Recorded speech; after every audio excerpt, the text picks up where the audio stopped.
Very soon. Blog on a blog. Tomorrow's news today. Get to the truth.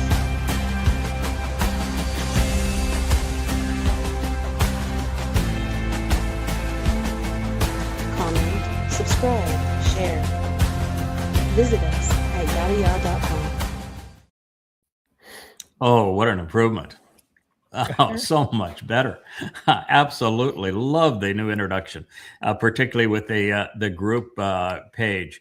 You know, it's one of the things that I have always valued is when somebody understands that the best way to make a difference in this world is to come up with a good idea and execute it well, so that you're offering something better than what others have done, and you're in a position where you're actually doing it, so that people can capitalize on what you've created. And then when time permits, go back and improve it. Mm-hmm. It's so much better. It was this lesson that I learned very early on in business, that if you try to be perfect and you try to continue, refine and improve what it is that you have to offer, you never, ever accomplish anything. Your whole life is in spinning your wheels, trying to create this illusionary perfect thing, and you can never get there, and therefore you never offer anything in your life that matters. It's the confidence to go off with something that you know is good, that it's thoughtful, that you've worked at it, you're pleased with it, and then you'll stand behind it and begin to promote it, but never be satisfied. Always improving as you go. It reminds me of Kalah, one of Yahowah's very favorite terms about finishing, completing, staying with it. It is the thing I think he's most interested with us. Mm-hmm. And so maybe I'm making a really big deal of it, but the fact is that we've made two real significant improvements on that introduction. And the second one we saw today with the group shot. So thank you for all who participated in that. I think it's a lovely expression of what we're about. And Roger, this, I think your second time to see yourself in it and as an avatar. Yeah, it's cool. It's cool. It is fun, isn't it? You know, I don't think we ever get too old just to have fun. And it's really a fun way to go about it. We're going to talk about a lot of subjects here today. The first subject we're going to turn to is the conspiracy cult of Christianity. Now, most people don't think of Christianity as a conspiracy or as a cult. And yet Christianity began as a cult of personality around Paul. He wrote the first 14 books of the Christian New Testament. His first was Galatians in 52 CE, 20 years after the fact. And he wasn't even in Jerusalem at the time the events took place with the fulfillment of Pesach. And he created a fraud. He even admitted he was demon-possessed while he was doing it.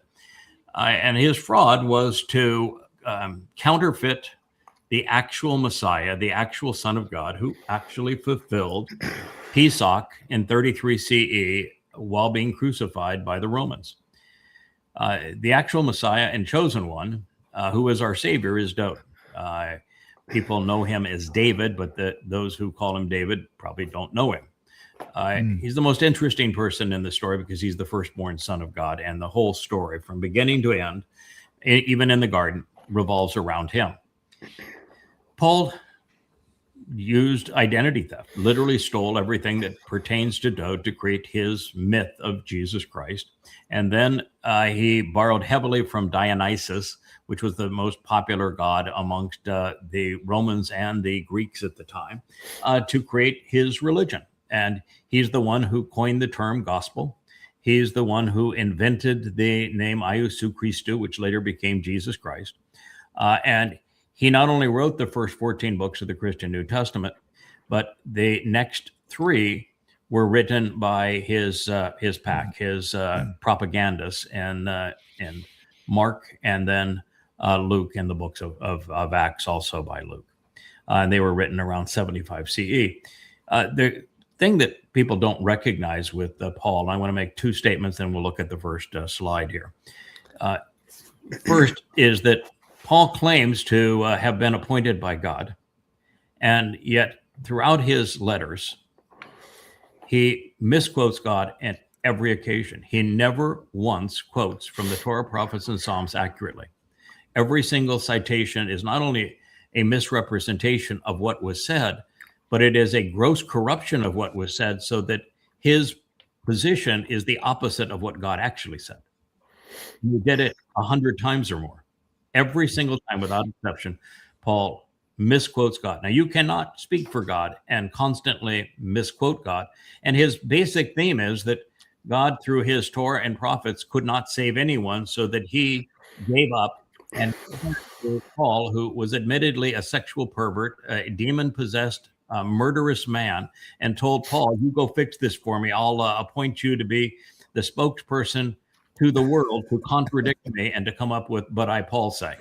And that is the essence of Christianity. And if you don't recognize it, shame on you, because it is. The second thing is that he claims to have been chosen to speak for and to represent his Iousu Christou, who has been named Mr. Christ in subsequent years. And yet, do you know how many times he quotes him? None. Not once. Zero. Right. So if you claim to represent somebody and you never once quote them, never once, you don't represent them. You represent yourself. Bad Bashar. Bad Bashar. He is a bad, evil man. All right. So this first slide is a Christian trying to prove their religion by having, Jesus walk out of the tomb, this giant stone. And there he is. So that's their proof. Now, let's just get real here. There was no one named Jesus in the first century in Roman-occupied Yehuda. None. In fact, there wasn't a person named Jesus until the 17th century. That's a fact. There was no Mr. Christ. There's no prophecy about an arriving Christ, and there was no Mr. Christ. It's a Greek title based upon Christos, which means to be drugged, to apply drugs. No such thing. The Passover lamb, by his own admission and the prophecies that he wrote about it, is David. This myth that there was a Jesus who was crucified has no substance whatsoever. And you want to talk about a bodily resurrection. What's the purpose of that? The Egyptians believed in bodily resurrection, and they proved it to be false, didn't they? So did Genghis Khan. He's still buried. So did every one of the Babylonian kings and the Assyrian kings, all of the pharaohs. It is pagan nonsense. And the problem, of course, that you have is that if he was not the Passover lamb, then he was a complete phony. And if he was the Passover lamb, then he can't come back to life, because the remains of the Passover lamb, the body of it, are incinerated that night. And you have somebody walking out of your alleged tomb here that doesn't have a single wound from having been scourged to near death and then crucified. So what body is that? And if it's a fake body, then what's the purpose of bodily resurrection? And why, even in your New Testament, which is a pile of BS, is the only common denominator between the three accounts of him walking out of alleged tomb, is that the three accounts, no one recognized him. We're back to that again. Who do you say I am? Yeah, nobody recognized it. It's such an obvious fraud. And of course, if a man who had been crucified by the Romans isn't documented by the Romans, and it's a special event that it takes place on, of all things, the holiday of Passover in an occupied territory, and there isn't a single independent or contemporaneous witness to it. And then you want the world to believe that this crucifixion victim that no one has bothered to even mention, and there is no contemporaneous record of anything pertaining to his life, not a single eyewitness account pertaining to anything in his life, I mean, you can't clout Josephus because he wasn't even born at the time. Mm-hmm. No one, not a single written note regarding him, not a single letter. In the most literate society in the world, not a single etching in stone, nothing.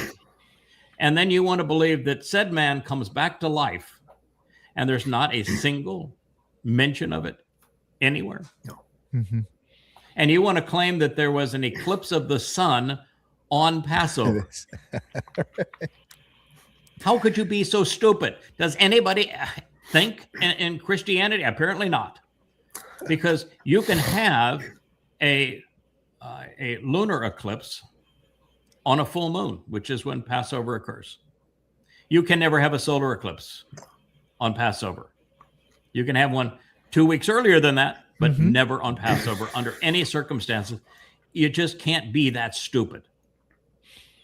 But Christianity is a cult of personality by Paul, and it is nothing but a conspiracy to rob God's actual firstborn son, the Messiah and our Savior, Dowd, of everything that pertains to him. It's the worst crime ever committed.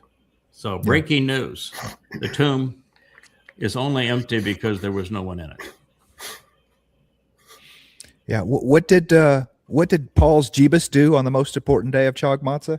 He took a nap. He took a nap. Chag Matzah is the 7-day holiday. It's not Passover. Passover is just the first day of Chag Matzah. The most important part of it, in the way God says don't ever celebrate Passover alone without Chag Matzah, is because if you were to benefit from Passover, your soul becomes immortal, but you're still enveloped in all of your religious guilt, which means you're immortal but separated from God. That means your soul goes to hell. That's a really bad outcome. So God says don't do it. So the most important day happens to be Matzah. And on Matzah is when Dowd's nephesh soul carried our guilt into Sheol so that we would be relieved of it and could enter God's presence.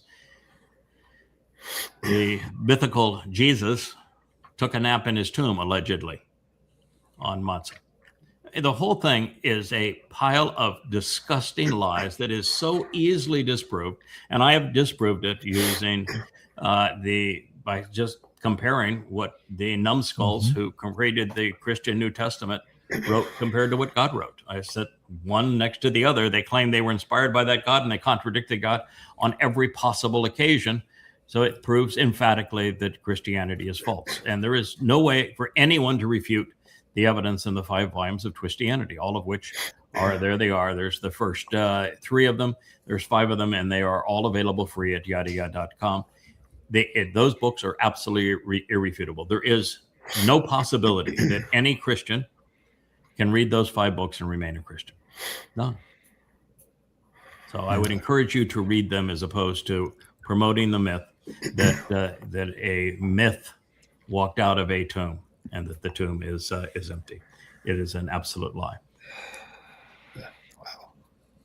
Well, a failed rabbi takes a cue from Tammuz and creates a new Isu, just following along that same thing. And it's a little wonder why, Dionysus and Bacchus were formed against that. You're plowing fertile field there. Yes. And once Rome got its hooks in it, Yeah, in fact, almost everything in Christianity is a regurgitated Babylonian, Assyrian, Egyptian paganism. The Trinity is, the cross is, the Son of God being a God is, the death on the vernal equinox and then the conception. So it's that 9 months later you would have the birth of the Son of the Sun. Church steeples, halos. I mean, Christmas, Easter, all of it is pagan, and it comes from Babylon. So what they did is just simply usurp the most popular religions so that they could appeal to all of the pagans around them, and they just use different words, different names to apply to pagan mythological lies. Christianity is the dumbest mass hallucination perpetrated on humanity. Yeah. I think the only, I don't know if this, maybe call it semi-credible, but Tacitus has a one-line statement written 300 or 400 years after the fact where a Crustacean was crucified by one of our constables, Pontius Pilate. Yes, 400 years after the fact. That is not a contemporary eyewitness. And of course, he's saying it because at that point, Constantine and Eusebius in the 4th century had essentially made Christianity the religion of the realm, and so at this point, it is appropriate for a Roman to promote the religion that Imperial Rome is going to use to subjugate the world. So no, that's hardly an evidence. No, there is none. I mean, there really is none, and the actual Christian New Testament is rubbish from beginning to end. It is so poorly constructed, so filled with the contradictions and lies that it's laughable that there are people who believe this rot, and it is absolute rot. And speaking of rot, it doesn't get any more rotten than this rot. So this fellow here, he is speaking. You can play just a little bit of it, just people get some feel of it. Give me just a second. I gotta. Okay.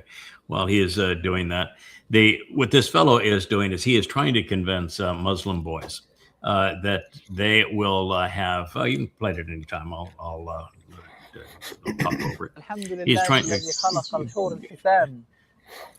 convince them that if they die as a suicide bomber or as a jihadist, that they're going to have all of these virgins in paradise. And as the Quran says, these virgins don't menstruate. They don't have saliva. They don't have mucus. They don't have urine, and they don't poop. They're non-pooping virgins. And you, as a former jihadist, are going to have the sexual power of 100 men to rape them on whenever you wish to, because they're your slaves in paradise, and they're the reward for you going off and killing people and raping them in this world.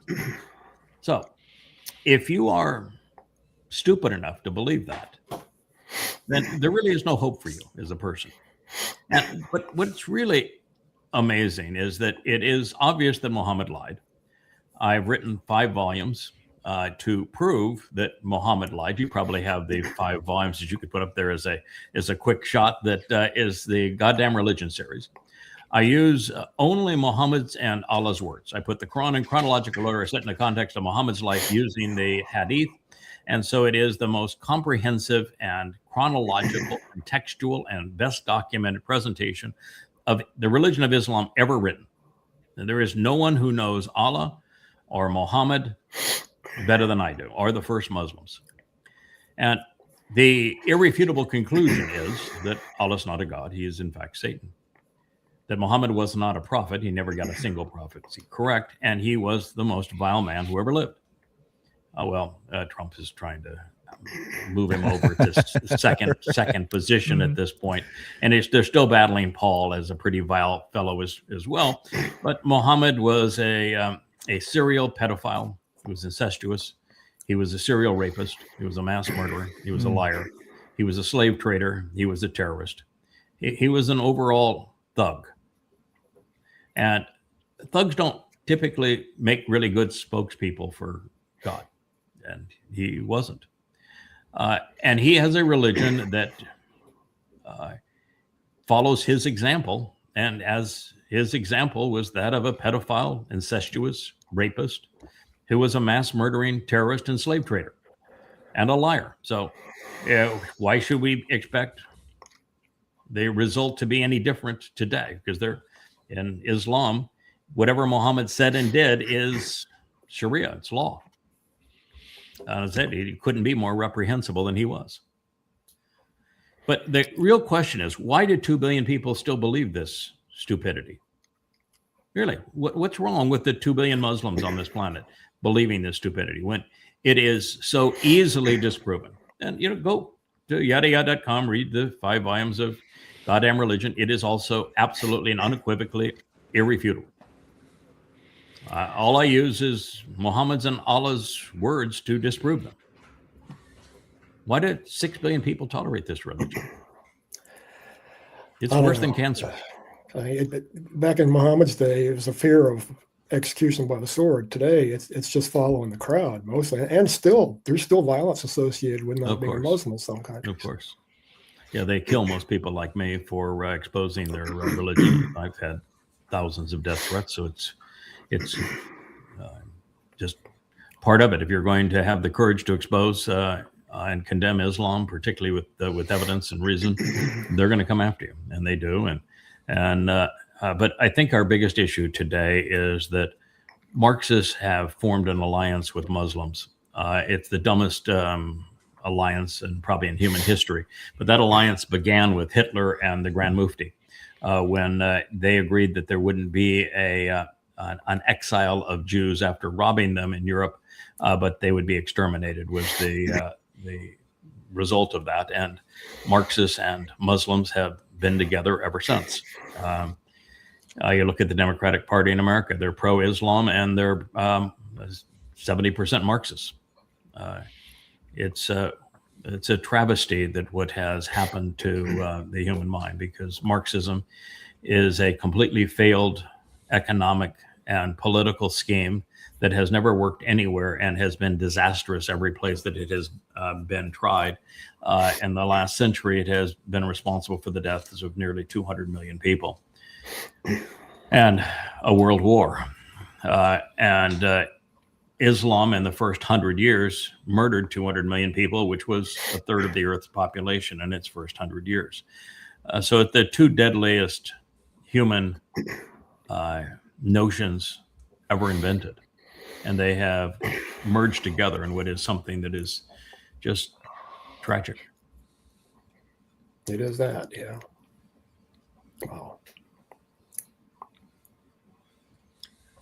I read this like a couple of times. Say what?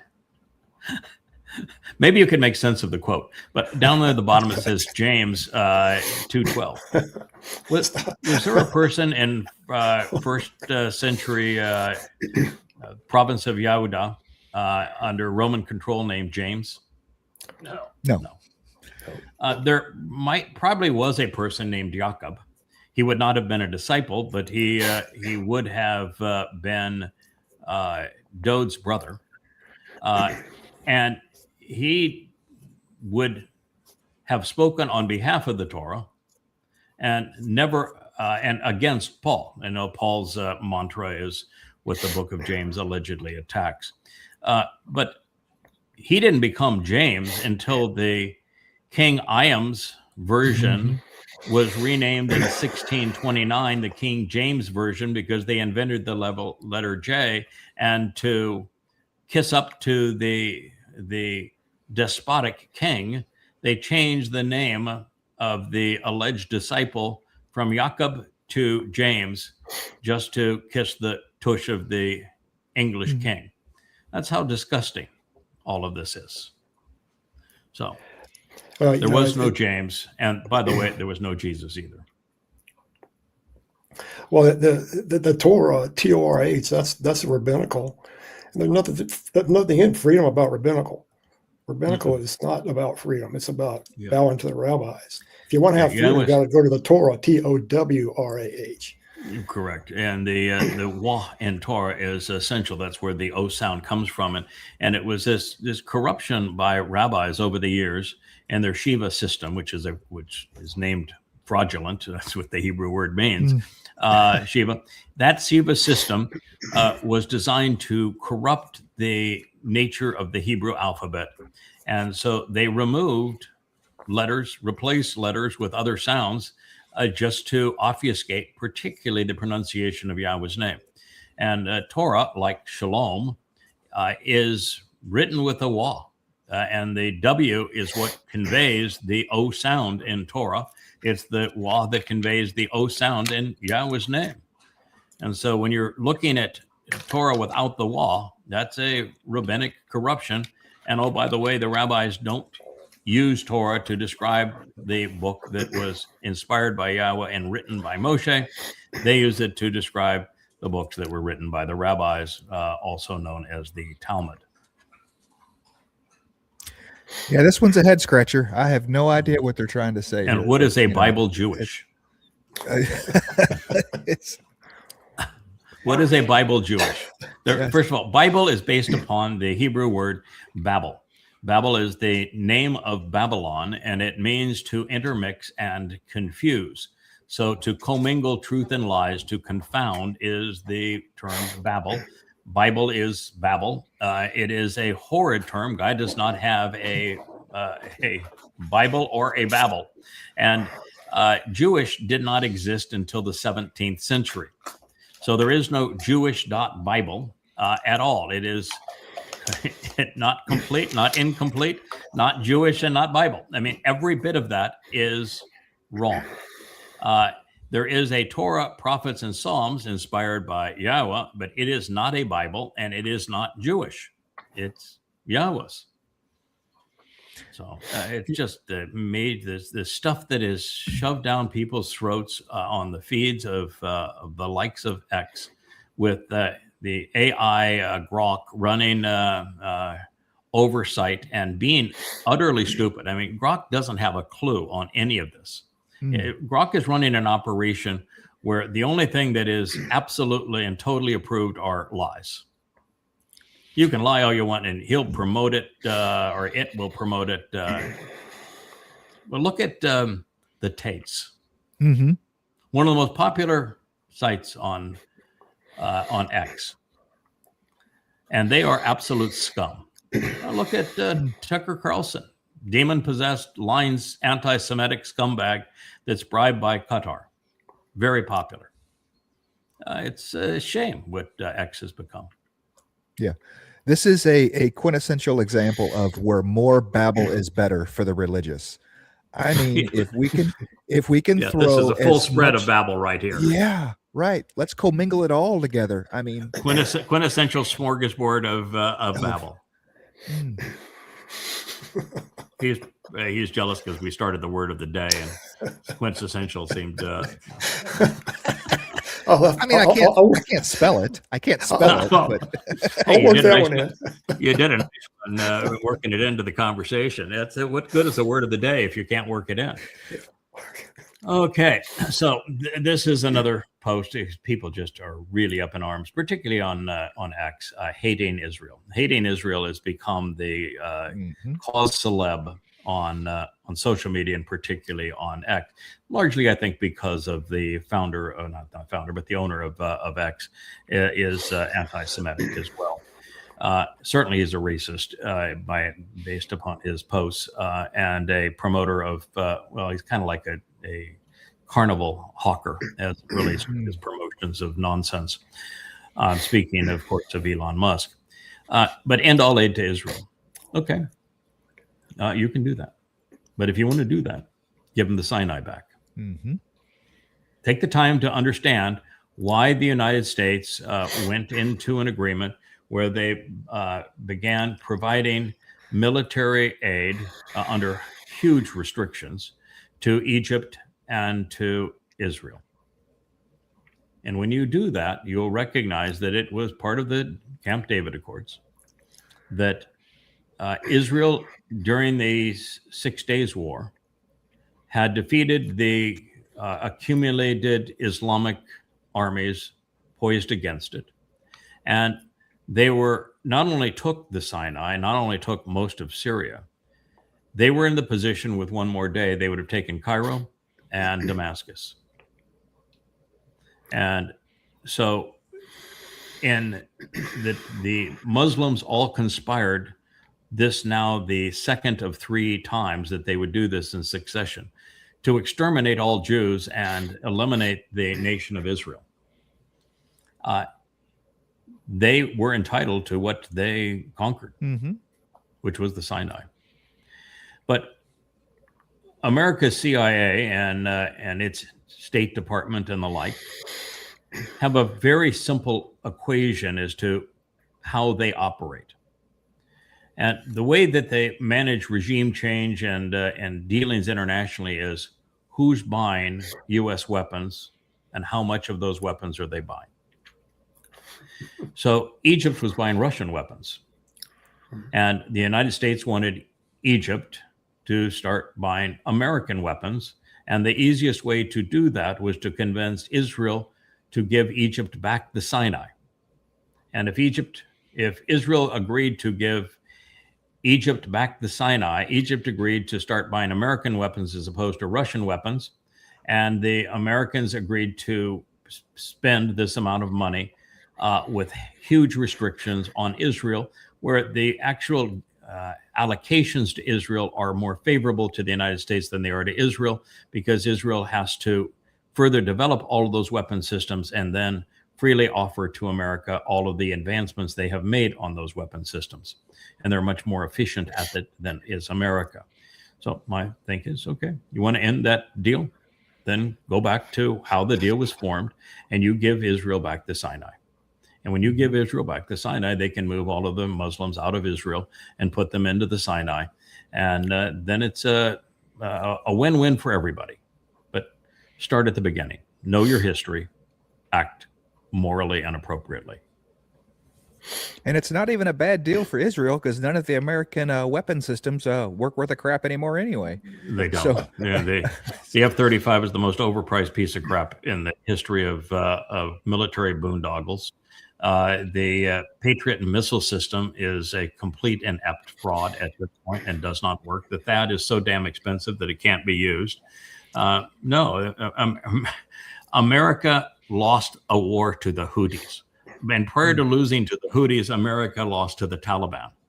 And prior to that, it lost a war to the Shia militias in Iran, or in Iraq. Well, they came from Iran, but in Iraq.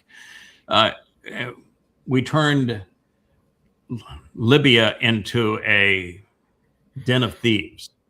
We lost a war in Syria, where the Islamic State is now in control. The United States we're playing a proxy war against Russia and Ukraine that's going to turn into World War III. We are really, really bad at it, and have lost the Iran war like 10 times over and can't figure out how to get out of it. We've lost all of our bases in the Middle East because we can't defend them, and no one even tried to defend them. So, yeah, it would be a win-win for Israel to be totally separate from the United States, to disengage entirely from Trump, who's the great betrayer anyway, to wean itself off of U.S. weapons, to stop engaging by killing everybody around them. This is really counterproductive, and to get the Sinai back, hugely in Israel's interest. It would be. Yes.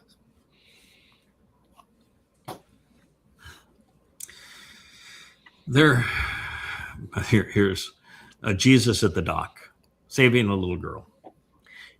I want to tell you something that is hugely immoral, because little girls who fall into raging seas are not going to be saved by Jesus.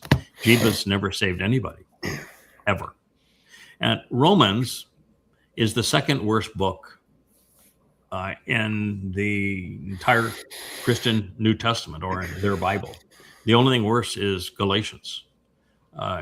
And everything in it from beginning to end is a lie. And just think of it for a moment.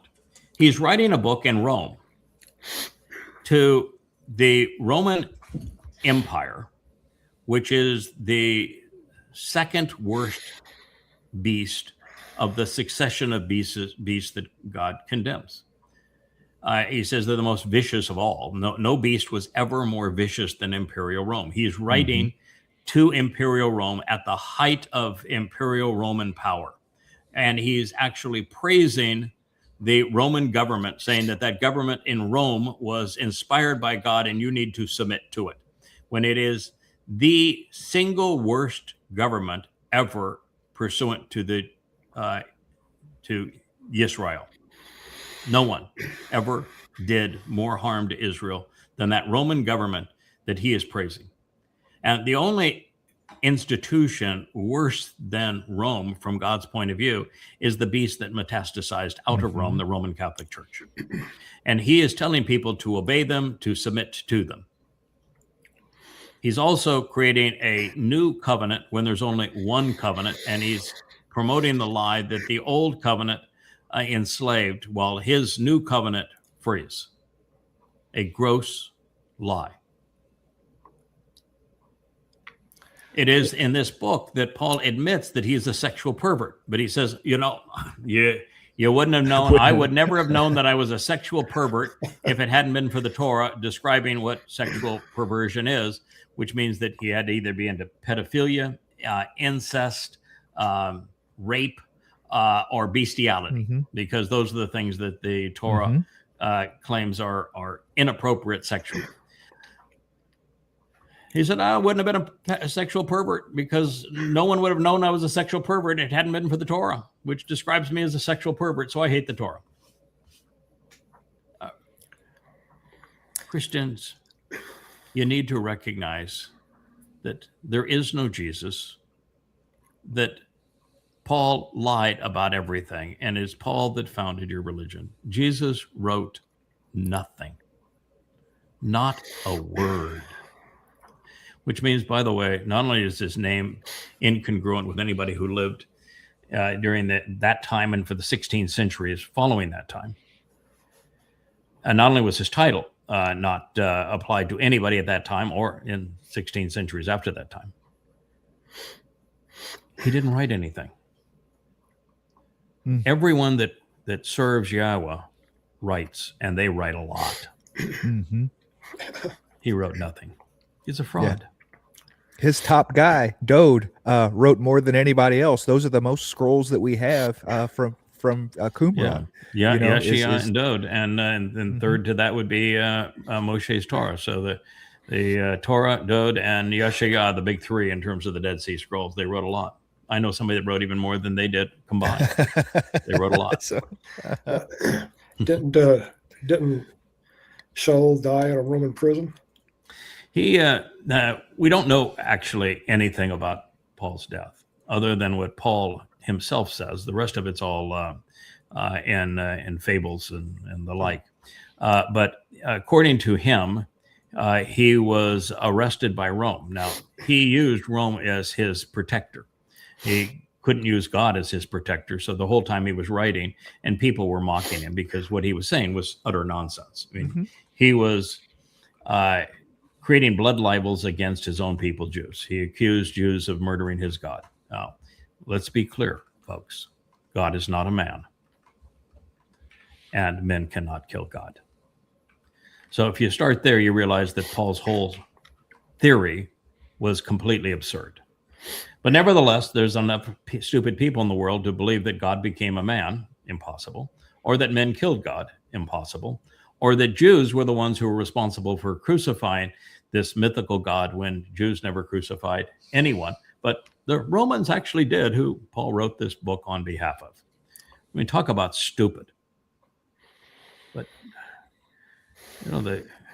this whole thing is just a pile of regurgitated, absurd craziness and lies. But I'm astonishing that people believe it. And here, if that's you, put Amen. Amen is the name of the Egyptian god, Tutankhamen. I mean, it's an Egyptian god, for crying out loud. And this idea that God died, that men could kill God, or that bodily resurrection is a positive thing. The whole concept of what God is offering us is to replace our physical bodies such that they're surrounded by light and energy. The exact opposite of what he is saying here. It's tragic.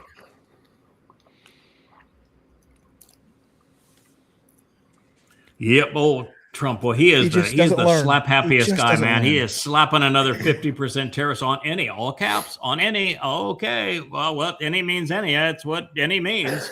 Country supplying Iran with military weapons. Because we know that all goods that sold the United States will have this tariff, and all means all. That's all means. And I hope there will be no exclusions or exemptions, except for China, of course, which would be the primary supplier of the said weapons, because the fact that last time that Donald J. Trump put tariffs on China, he had to remove them all because China says that's just fine, no problem. Well, we're good with that. Of course, we won't be shipping you any more rare earths. We won't be shipping you any more computers. We won't be shipping you any more advanced parts for your cars. We won't be buying your soybeans, by the way, either. But good luck with that, because your factories won't run. Your Defense Department will shut down. You'll have nothing. So go ahead, play that game. See how it works out for you. Oh, by the way, we'll dispose of your treasury bonds, which will put you into default. But go ahead and play that game.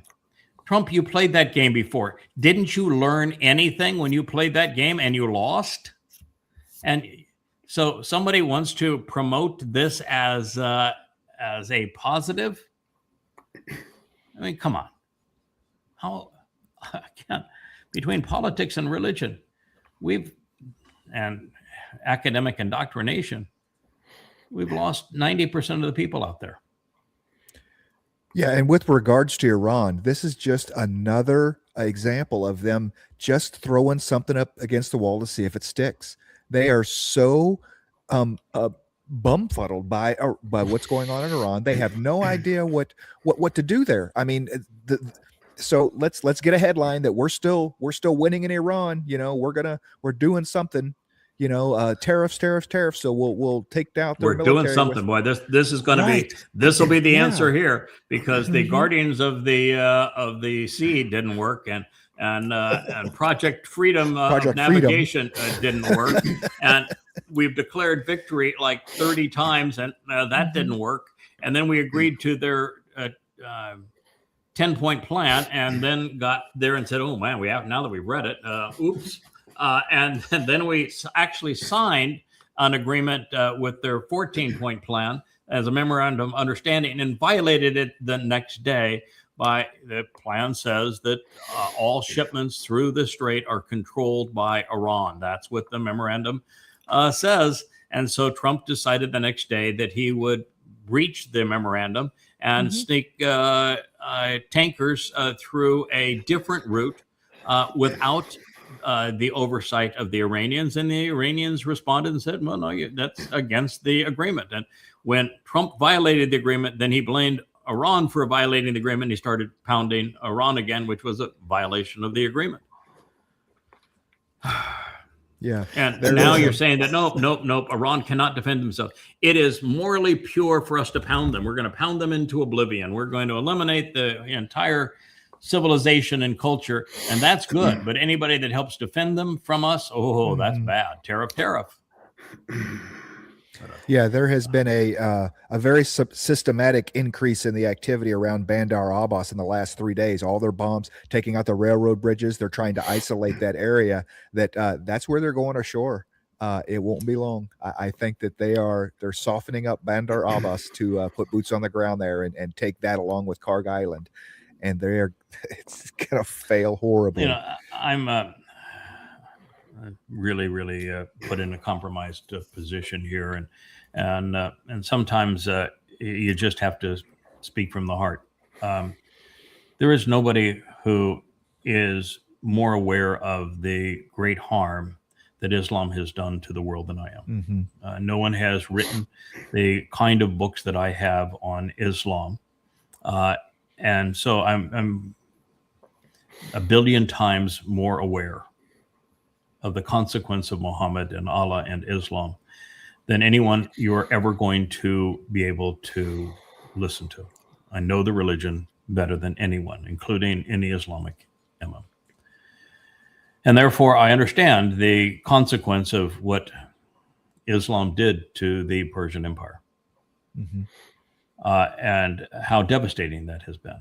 And, I'm the one person who can say I made a difference in Persia, because the first version of goddamn religion is called Prophet of Doom, and it was read per capita far more in Iran than any other place in the world, and it had a profound effect on turning Iranians away from Shia Islam into agnosticism. And I'm very proud of that accomplishment. Now, that said, in this conflict, it's America and Israel who are wrong. Mm-hmm. Iran did not have a bomb because they did not want a bomb. They wanted to be in a position where if they had to have a bomb to defend themselves, they could. And America killed the leader who prevented Iran from having a bomb. We murdered him. Iran refined uranium to the point that they could have a bomb in a week's time, should they need one, without actually developing one. And they were in that position for 20 years and didn't develop a bomb. But now they've been put in a position where they have no choice but to complete the bomb, and they probably have already done it. That was stupid. But I also think that that bombing civilian infrastructure and killing girls at school and wiping out the leaders of a country thinking you're going to get regime change and there's no chance of that is grossly immoral. And so I'm compromised in the sense that I know what America has done is wrong. What Israel did was wrong. It was counterproductive for Israel, counterproductive for America. And long before America did this and Israel did this, I was begging both not to do it, with hundreds of posts and books saying, don't do this, because if you do it, it will be to your demise. There is no way to end this war if you start it, and it will ultimately destroy you. America economically through the demise of the petrodollar, Israel through causing Iran to do what it's prophesied to do, march 4 million Muslims into Israel and wreak havoc with the place. So it hurts me to say that I'm actually in favor of Donald Trump being stupid enough to up the ante in this war with boots on the ground. That hurts me to say, because it's the dumbest thing that could possibly be done. America may well be able to take Krog Island and others. It cannot hold them. And the cost of doing so will be catastrophic. And the tendency for mission creep, because that is mission creep, that's mission leap actually, is then you'll have to leap onto the mainland of Iran and charge up those hills. And you're going to lose aircraft and you're going to lose men. And the men that are on those islands are going to be bombarded with drones, swarms, and artillery and missiles and the like. And that it has been Iran that understands the psychosis of Trump that has played Trump into this, just like the Iranians have played Netanyahu into this, because it enabled Iran to checkmate Israel, which they have done. That was the point of the memorandum of understanding. It checkmates Israel. Checkmate is mean you lost, the game's over. And so now they're trying to taunt Trump into invading. That's what they want him to do, because that plays into every strength that the Iranians have. And so why would I root for such a thing? Because my mission is to do something, our mission, gentlemen, is to do something that is so close to being impossible that any rational person would call it impossible apart from working for Yahweh. We're trying to awaken Israel after 4,000 years of being comatose and inhospitable to God.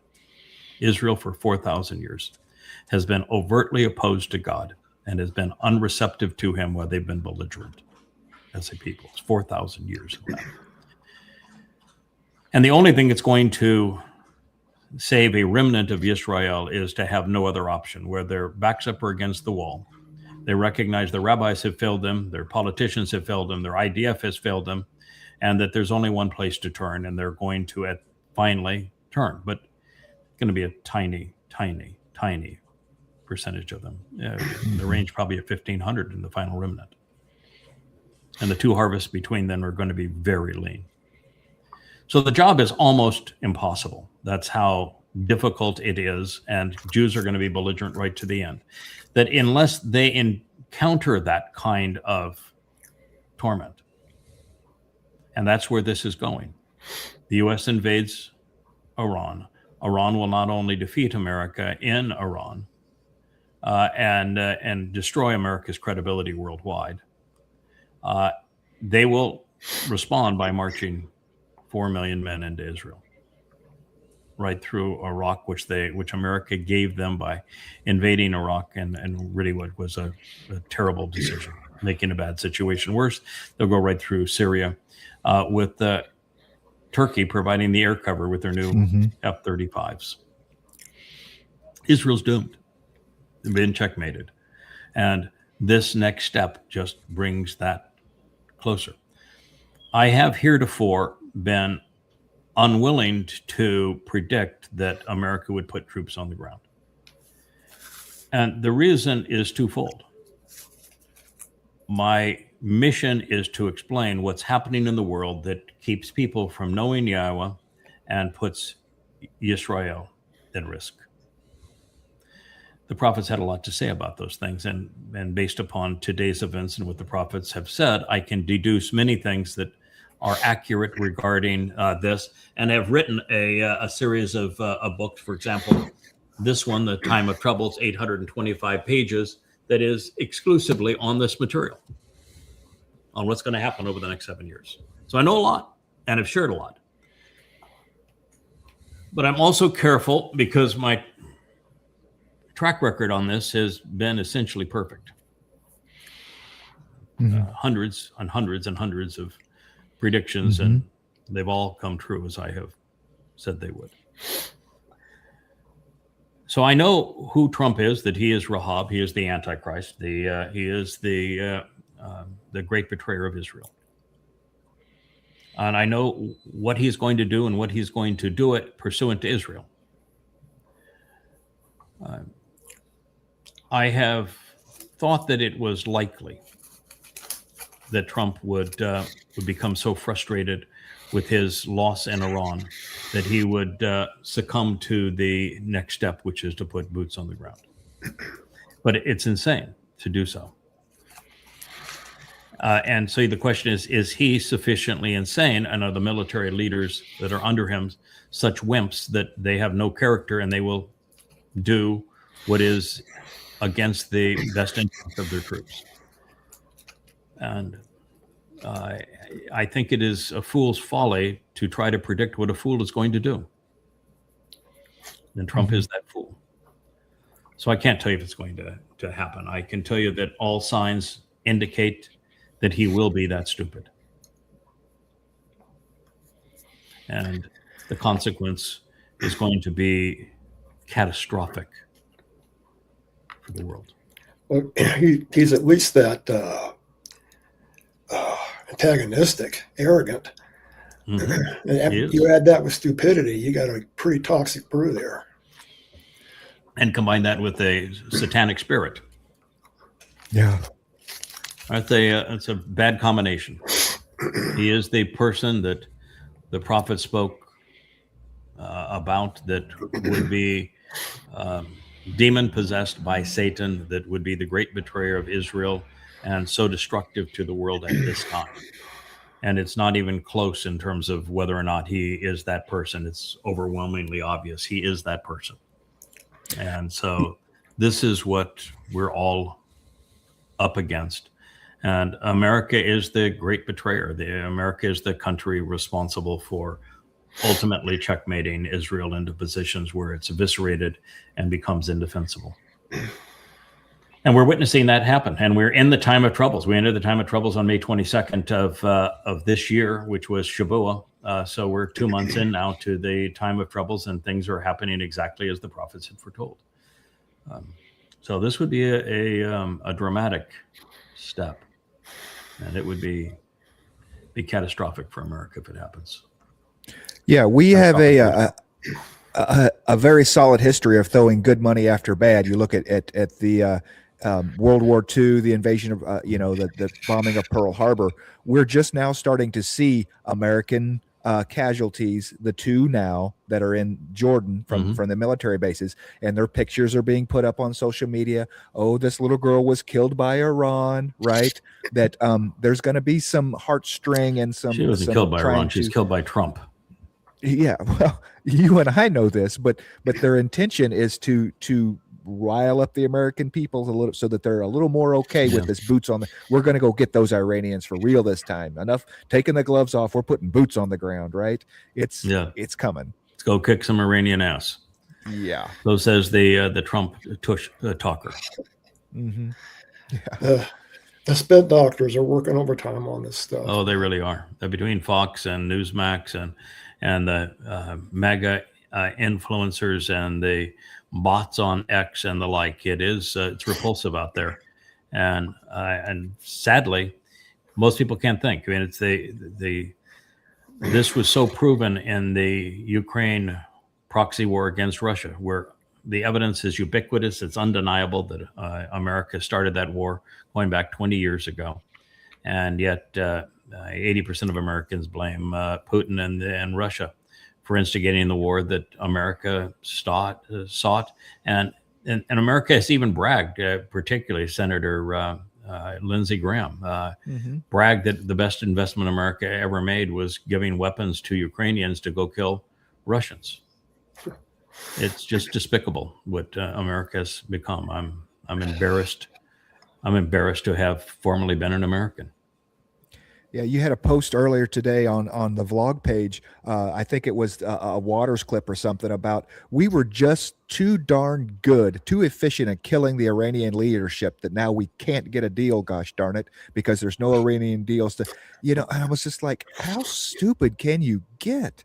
You killed the Ayatollah, who was a really evil man, but he was vastly more moderate than is his son, who grew up in the Islamic Revolutionary Guard Corps, who has already fought wars against America as America gave weapons to Saddam Hussein to go attack Iran. He's already fought in those wars. He's fought against American weaponry. And now he murdered his daughter, his wife, his father, and mutilated him, and turned the entire country with what's called the dead hand into a perpetual fighting and defending machine that will never surrender. The best deal that America will ever get is the one that it violated in the Memorandum of Understanding, which was a complete surrender by the United States. That is the best deal that America could have ever gotten, which is surrender. And with every day that goes by, it gets worse. Yeah. Pack it up and go home. Yeah, there's this Ernst fellow is hardly anything but that. But a lot of tragedies associated with this.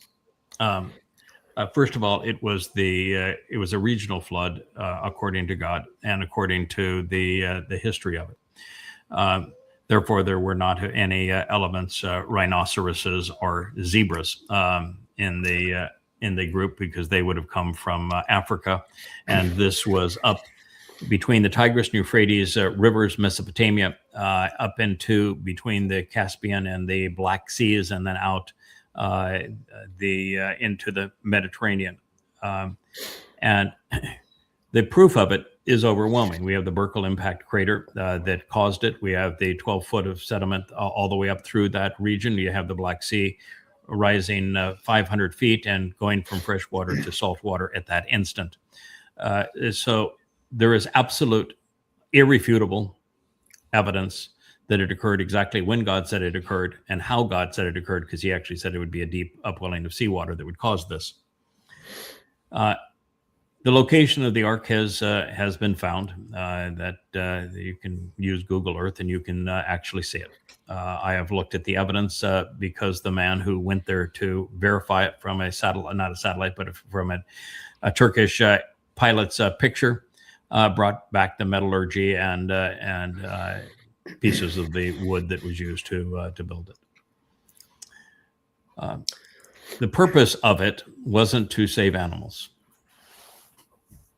The purpose of it was to save the neshamah man experience. Neshamah men, when we became many, became so disgusting that God said, I regret having created humanity, and wanted to foreclose that story.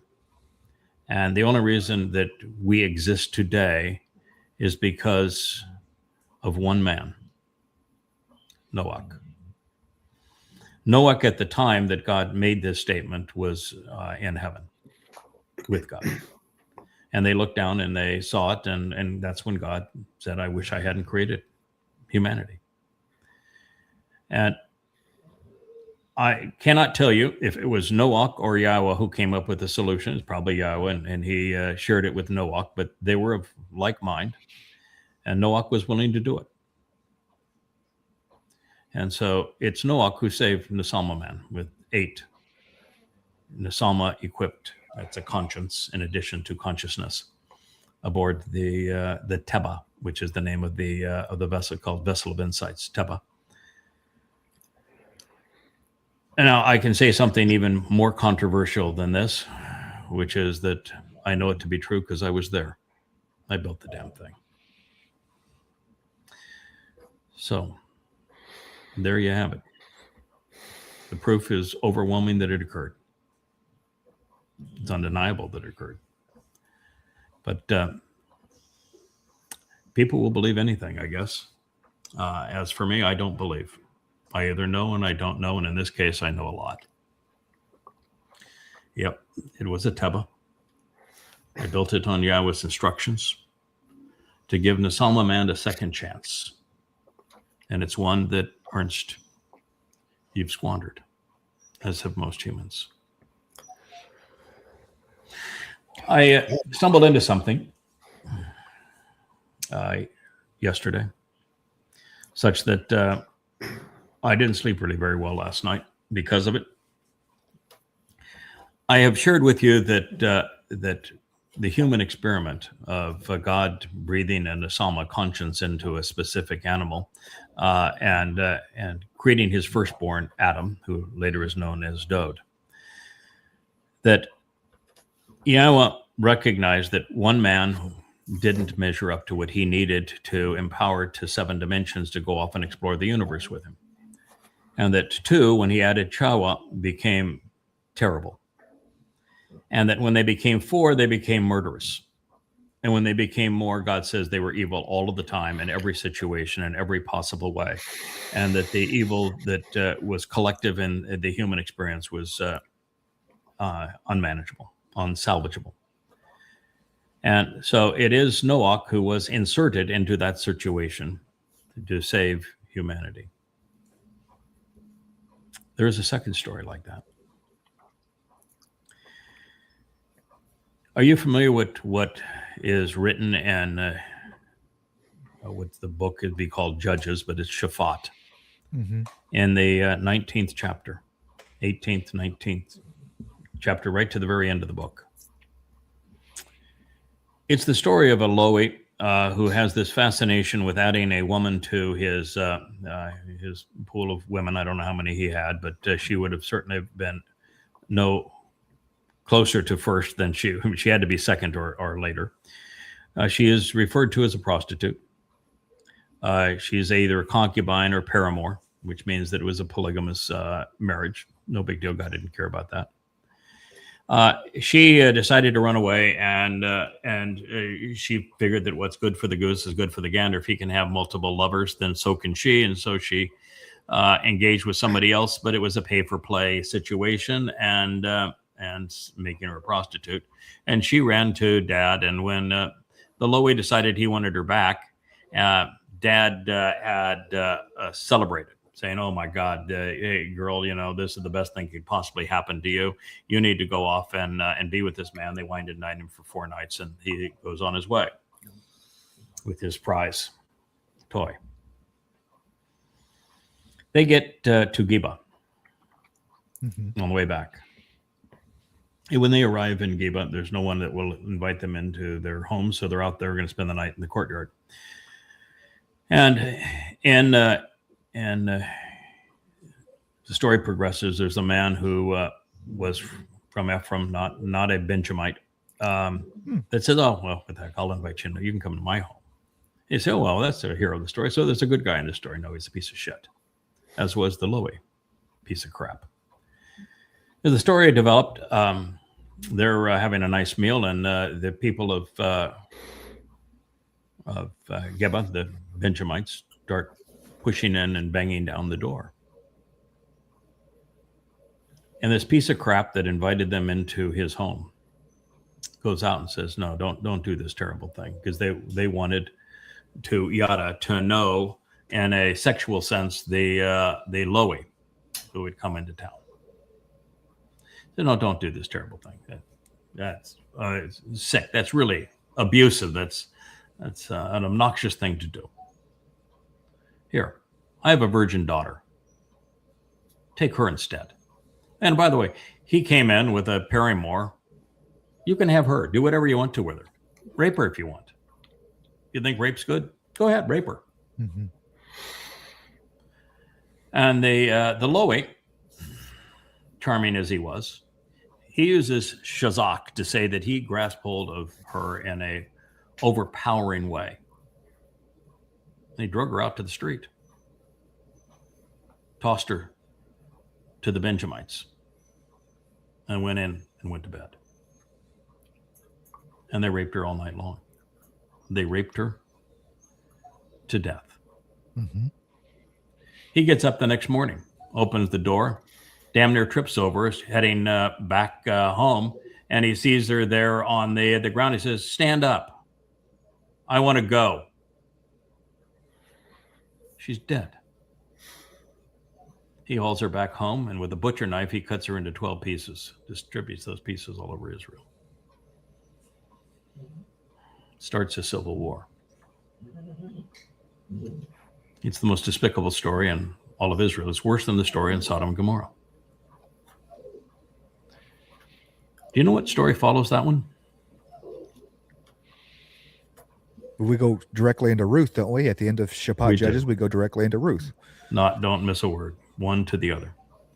So the most disgusting sexual, perverted sexual, reprehensibly moral, and vicious act, showing the entire depravity of a nation, takes place in the last chapters of Judges.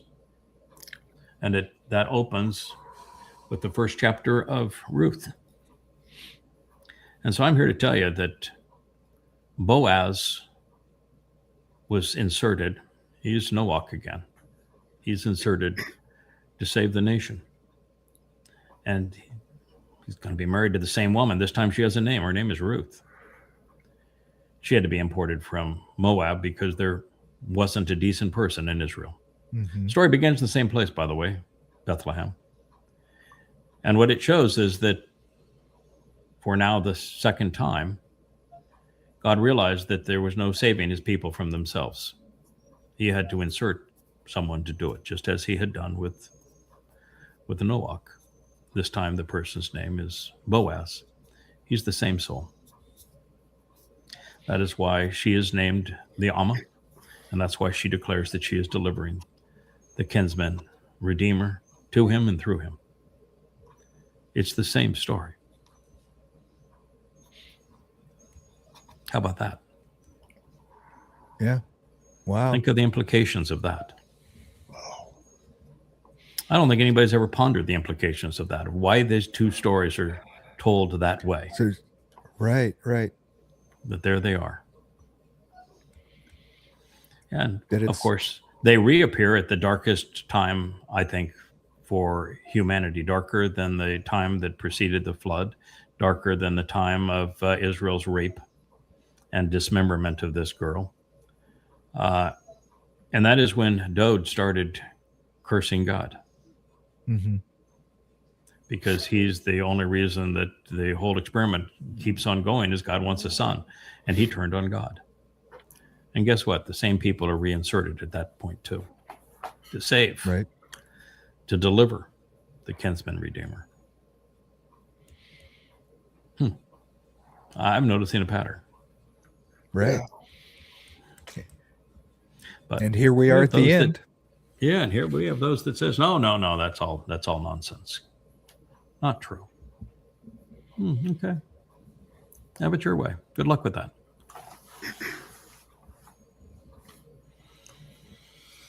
Yeah, Got you speechless. We don't normally get there, Roger, speechless, but that one hit home there, pal. That one hit home. Yeah, that was. I'm processing that. That's good. I mean, it's bad, but it's good. It's bad, but it's really good. It's really good. I mean, it produces the outcome we're getting ready to experience. We've experienced up to this point, and it's all leading home. It reaffirms my number one conclusion, which is that God has this core of individuals that he has redeployed many times, and that his cast of characters are redeployed for a singular purpose and only at the most desperate times. Where if they were not redeployed at those times, we as humans would not be here now. Yeah. Mm-hmm. It's like everything's falling into place. Everything's lining up. It's like coming in from different directions to one spot. Yep. The most difficult deployment was then delivering Emmanuel as Ruth and Boaz and accompanying him through Passover and Matzah. It's hard to imagine a bigger ask from God. I'm not even sure God had to ask for it, because he had pretty high confidence that that's just how we were wired, that's what we would do. Mm-hmm. But it was still that's a tough situation there. And the toughest situation, we had to incite Rome to come after Dowd, our son. And for it all to play out on Passover and then be there beside him, and not only watch it occur, but it occurred to us at the same time. But, maybe that's not the toughest. Maybe this is the toughest. Because you're going against a world that not only has no interest in knowing what God has to say or what his plans are, but are ruthless to those who live those plans and share those plans. Ruthless. Mm-hmm.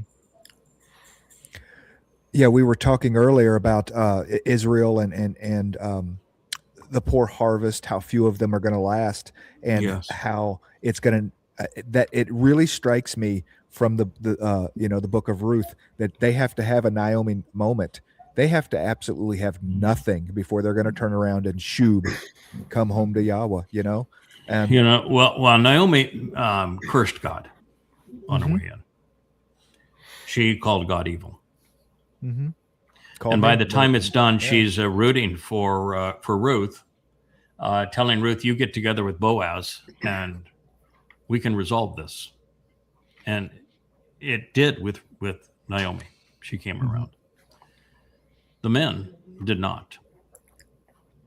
The men accused Boaz as a man who was all excited over a woman who they called a prostitute. Mm-hmm. They used the story, which is one of the worst in the Torah, of how Yehud had sex with his daughter-in-law, incest. And they used that story to impugn him. Now, had I been on my game, I would have had the answer that I did not deliver at that time, but I can deliver now. When Yehud lied and said that Tamar was a prostitute and that she had committed adultery to get pregnant, mm-hmm. because he did not recognize her when he paid to have sex with her. She proved that he was the father. And he came back with, "Then you are more righteous than I." And that's the line I would have used against the elders of Israel, that she is more righteous than you. Mm-hmm. That was the line unspoken. And maybe Boaz was just saying, I need to give you some cannon fodder for going forward. Use the line. Right. I set it up for you. Use the line. Mm-hmm. And I will from the Temple Mount. When they continue to attack Leah, mm-hmm. who is Ruth. she is more righteous than all of you.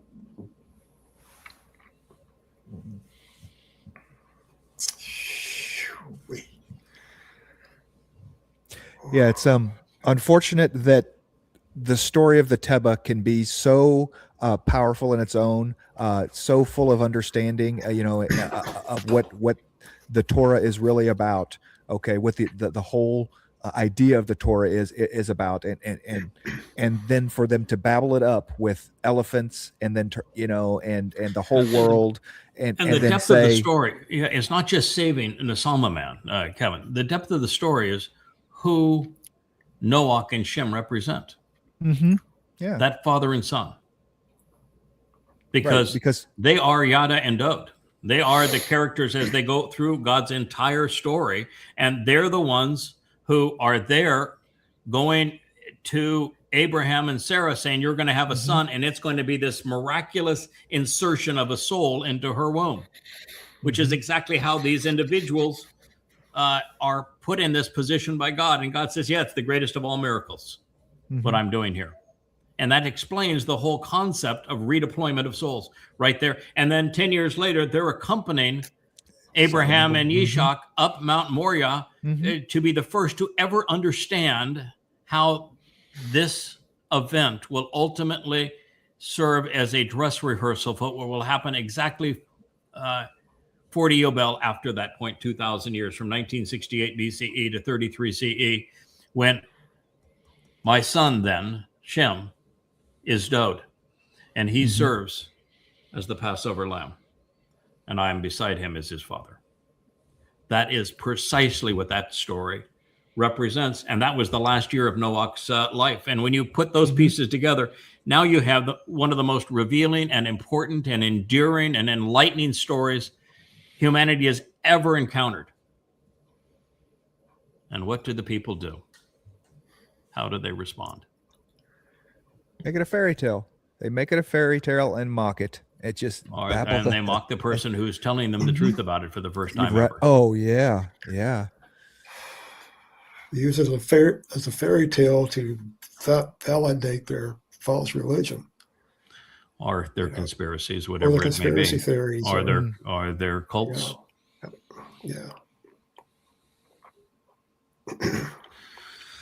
Oh my, this one here. Oh goodness. Oh my. Again, I want you to play a little bit of it. The kid that delivers it, I'm certain that he's over 12, but this maybe is his not course. much. Okay, this is his. Stop it. We'll go further. He does, and I'm kidding about his age here, but he is the kid that you'd say that the blogger is somebody in mom's basement, and he's about that age. He is absolutely spot on with this. He produces a spectacular video. We're not going to watch the whole thing, but it is utterly spectacular. I think this is posted on my X account. So anybody that's listening at yadayah.com, you go to the media page, you look at X, you look at the Craig Wynn X account, click it, you'll find it in my profile. And I would encourage you to do that. The blog page is currently not working for numbers of reasons. Facebook has gone conniption fit again. You know what Facebook did to me today that took down Facebook? There's a post of a Muslim woman talking about how suicide bombing is such a good thing. That the person who commits the suicide bombing doesn't feel any pain, and it's so joyous with Allah, the result of being a suicide bomber, when they get into heaven, that they want to do it all over again. And I post and say, Muhammad lied. That is not true. And I prove that it's not true in the following books. And before I could even post it, Facebook intervened and said, you have to prove who you are. And if you don't think you violated our rules, answer here. I went ahead and answered. I said, this is a post promoting suicide bombing. I think suicide bombing is a bad idea. I think that a book that promises people great joy for killing others is wrong. And I'm not afraid to say so.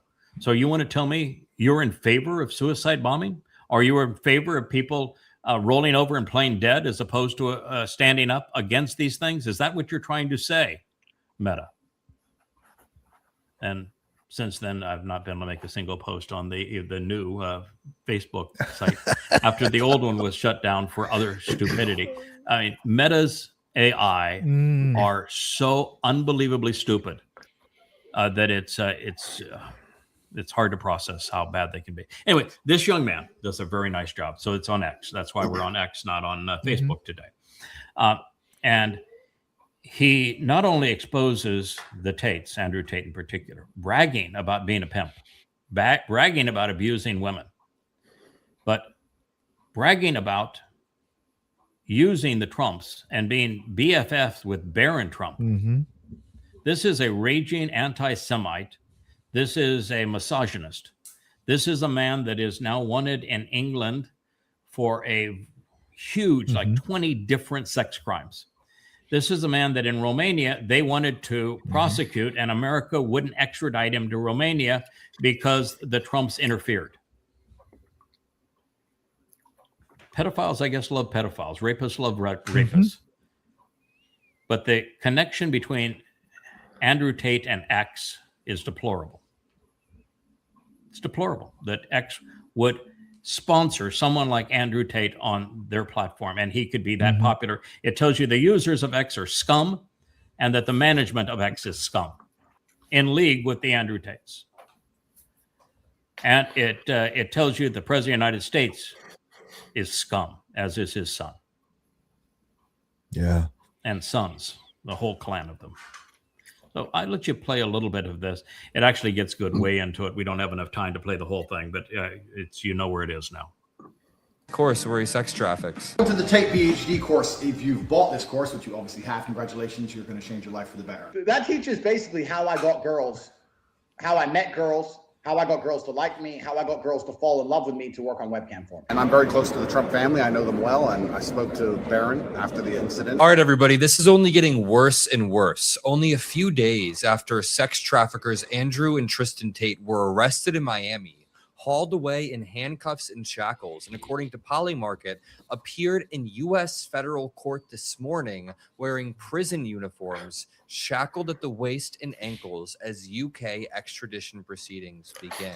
Only a few days later, we have uncovered more evidence that the Tate brothers have been helped by the Trump administration, that Donald Trump, Barron Trump, people like Elon Musk, Don Jr., a whole cabal in the Trump family and circle had been pushing Romania to relax their charges against the Tate brothers. That has allowed the Tate brothers to continue operating, continue working in Florida and Miami until they were arrested after Britain's Crown Prosecution Service authorized dozens of new criminal charges, 7 charges of rape, over 20 charges of alleged sex trafficking, another 19 charges or so of child pornography and insane porn. It's all absolutely absurd. And as you can expect, the worst people on the internet are running to their defense. Nick Fuentes said, it would be a national humiliation for the United States to allow the UK to extradite Andrew and Tristan Tate, 2 American citizens, over trumped-up Me Too charges. The same country that persecutes white people for speech while importing rapist migrants. What is this weird rhetoric? We literally have videos of Andrew and Tristan Tate admitting how they used to lure women to Romania. Then they would take away those women's passports, and then they would use that as an opportunity to push them into sex work and give them no other choice. That follows with human trafficking. Extraditing the guy is a national humiliation. Not hanging the son of a bitch. I'm sorry, publicly. He bragged about doing this. He's confessed to the crimes. Yeah. His rhetoric is so misogynist, so anti-women, so extreme anti-Semitism, so narcissistic that he is in the worst 20 people on the planet. And he's a buddy of Trump and Trump family and of Barron Trump and of Elon Musk. Oh, it's just when he talks about a cabal, this is the worst of what has happened to America. And X is so deep into this. that you just want to puke. And by the way, this thing gets really nasty. And he warns the young man that's hosting this. He warns. He says, "Now this is going to get really nasty." They talk about how they abused women. They admit it. They're. You don't even need a trial. I mean, this is like, Donald Trump admitting that he sponsored teen USA beauty pageants so he could walk in and abuse, take advantage of naked young girls, where he said he could grab a woman's pussy and she wouldn't, he could get by with it. He could murder somebody in broad daylight and not be accused of the crime, where he admitted that he and Epstein were best friends and were carousing together. I mean, convicted rapist. And this is America today. This is X today. These are the tech oligarchs today. These are the lowest of the lowlifes today.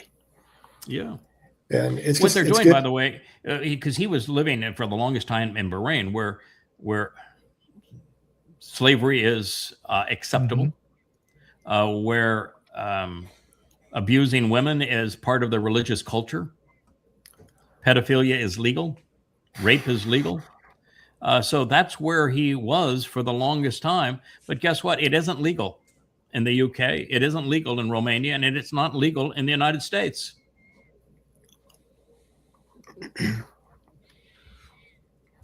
I get it. Yeah. Yeah. So, I'm just I apparently would encourage people and anybody that is listening to this, go to yahowah.com, go to the media page. You'll find the links to X. I would send it to Facebook, but Facebook is too stupid to be functional anymore. Go to the X page and the Craig Winn at X. There's a bunch of them, and you will find this under my profile. It's 30 plus minutes long. You should listen to it in terms of just how utterly reprehensible one of the most popular accounts on X has been. How X is promoting sexual slavery and rape and anti-Semitism, and how the Trump family is all entwined in this, including Barron. This is very, very serious stuff. So I congratulate this young man for bringing it. I've seen others of his presentations before, and I have a tendency just to turn them off just because of of what's happened to Gen Z in this country in terms of dumbing down Gen Z so they can't think. Well, he's a glorious exception to that. So my hat's off to him.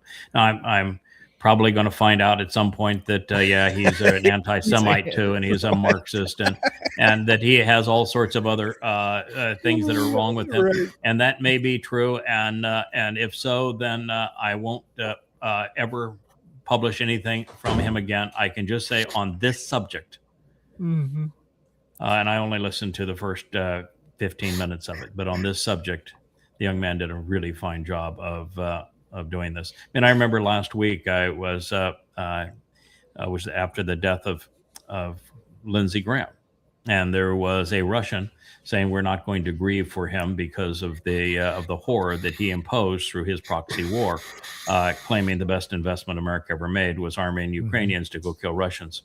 And then Rich tells me, well, the guy's a raging anti-Semite. And I said, well. That's disappointing. I'm glad that we are acknowledging that he's a raging anti-Semite. He happened to get this one quote right. I won't make the mistake of using him even to make a valid point going forward. And that's really becoming difficult because there's so few sane people in the world today that aren't anti-Semites or Marxists or some other. Are overtly religious. It's tough to find them, and anyway, this at least through the first 15 or 20 minutes was really, really effective. And At the I'm rate sure things that- are going, at the Mhm. rate things are going, it's just going to be a book club here in the next 6 months. We keep losing people that were able to even have any sort of, hey, good job on social media. Yeah, we just that- on that issue, we did ban 2 people that had signed up previously for the membership at the yadayah.com site. Mhm. By the way, that is free, and when you sign up, then you can communicate with other family members, and you can participate in vlogs, and you can use the Ask Yada feature as well, and it costs you nothing. And but you got to play by our rules, Yahweh's rules, which means that if I were to ask you a few questions here, is it acceptable to be religious and be part of the covenant? No. So anybody that is still one. clinging to religious ideas that claims to be covenant would be lying, correct? Correct. Right. Yeah. Is it possible to be overtly political, where you are pursuing a political agenda as opposed to just condemning politics, and be a member of the covenant family? No. Nope. Back to Does number God one. tolerate those who are conspiratorial, such that you can promote conspiracies and be part of the covenant family? No, absolutely not. So if you're doing any one of those things, no matter how much you may be mixing covenant speak in with your the conspiracies that you're clinging to, Mhm. you would be you have written yourself out of the covenant family. Oh, And it is not a worse. revolving door. Yeah, worse than writing yourself out of the covenant family. It's a ticket to Sheol. It's not just nothingness. Yes, it is, because when you promote lies in Yahweh's name and you co-mix lies with Yahweh's name, you are robbing credibility from God and for those who speak from Him. The reason that we do not tolerate, and it's a red line, anybody to bring in religious lies, political mantras, or conspiracy into our presence is this giant sinkhole of credibility. And credibility is what God trades on. And it's what those who speak for Him trade on. And when you do it, you are in absolute opposition to what God is trying to achieve. And so it's a red line. We won't tolerate it. We had one a week ago that wouldn't give up his fascination with the military. Mm-hmm. I'd warned him 3 or 4 times. And so have others that, his constant preoccupation with the military wasn't going to mix. We can be anti-military here, but you can't be pro-military here. And this other one is a person that I promoted that I thought was really smart and that wrote well and spoke well and had such promise, but couldn't give up conspiracy and was insistent in mixing conspiracy under a Yahweh brand. I said, you can't do that. You can choose one or the other. You can be as conspiratorial as you want to be, just remove all the Yahweh branding. She wouldn't. In fact, she doubled down. So I just said goodbye. That's it. I tried. Now I wrote a lot of letters. I took hours and hours and hours out of my weekend to try to help and reform this person. And unfortunately, I think they're going to take somebody with them. I don't seem to be able to reach them. And based upon what I've seen, they're doubling down on it too. And we're going to lose another. And by the way, this will sound harsh, but it's our reality. I am not going to chase after them. I can warn a person, and I will do that. This particular person that all 3 of these people, I have taken the time to write to say, I would appreciate you not doing that. This is not acceptable. Please stop. And explain the reasons why. And they wouldn't. So I took the time to try to counsel them. But when you make your decision, you make your decision. I'm not going to go chase after you. That was the whole thing we learned with the Mother Goddess cult. You want to go and pursue a lie. That is your choice. Go away. Just don't ever mention us again. If you mention us and you tie us into your lies in some way, we'll come right after you. We will defend our credibility, as we have done with the Mother Goddess cults and torn them to ribbons. But With the others, just go away, and you'll never hear from us again. But you pursue this agenda, and you will. Mm-hmm. And you will go from unnamed to named. And right now you're unnamed.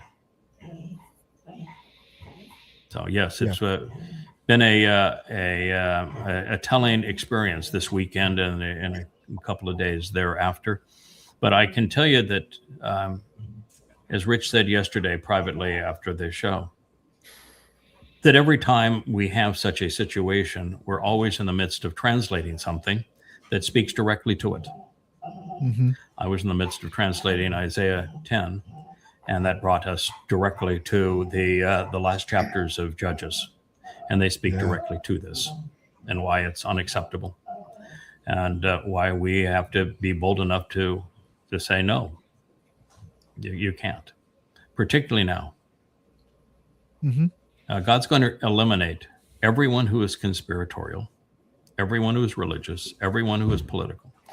They will not exist on this planet 7 years from now.